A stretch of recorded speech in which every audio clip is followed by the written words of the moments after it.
Magandang araw po. Narito na po ang magiging lagay ng panahon ngayong araw na Martes, March 5, 2024.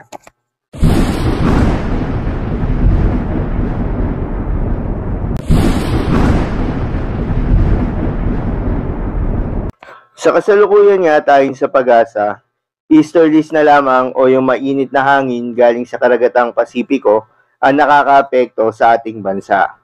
Kaya asahan ng malinsangan na panahon na may mga tsansa ng mga pag-ulan, pagkidlat at pagkulog.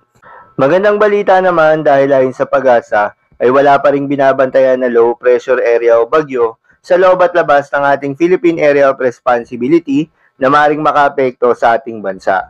Base rin sa datos ng Pag-asa, ngayong linggo nga ay mababa rin yung tsansa na may mabuo o pumasok na bagyo sa ating Area of Responsibility. Para naman sa lagay ng panahon sa Luzon ngayong araw ng Martes, asahan ng maulap na kalangitan na may kalat-kalat na mga pagulan, pagkidlat at pagkulog sa bahagi ng Cagayan, Isabela at Quezon. Kadalasan sa mga pagulan na ito ay mahihina hanggang sa katamtaman. Kaya naman posible ang mga pagbaha o pagguho ng lupa during severe thunderstorms. Samantala, sa nalalabing bahagi ng Luzon, kasama ng Metro Manila ay asahan ng maganda at maliwalas na panahon, asahan rin ang malinsangan na panahon na may mga tsansa ng mga mahihinang pag-ulan.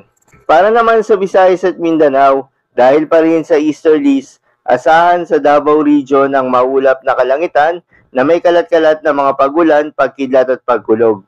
Posible rin ang mga pagbaha o pagguho ng lupa during severe thunderstorms. Samantala, sa nalalabing bahagi ng Mindanao, pati na rin sa buong Kabisayaan, ay asahan ng maganda at maliwalas na panahon kung saan makakaranas ng bahagyang maulap hanggang sa maulap na kalangitan, maliban sa mga isolated na mga pag-ulan.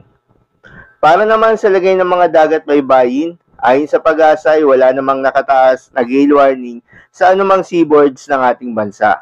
Kaya naman malayang makakapamalaot yung mga kababayan nating mangingisda at yung may mga maliliit na sasakyang pandagat. So yun lamang po para sa lagay ng panahon ngayong araw na Martes. Keep safe everyone.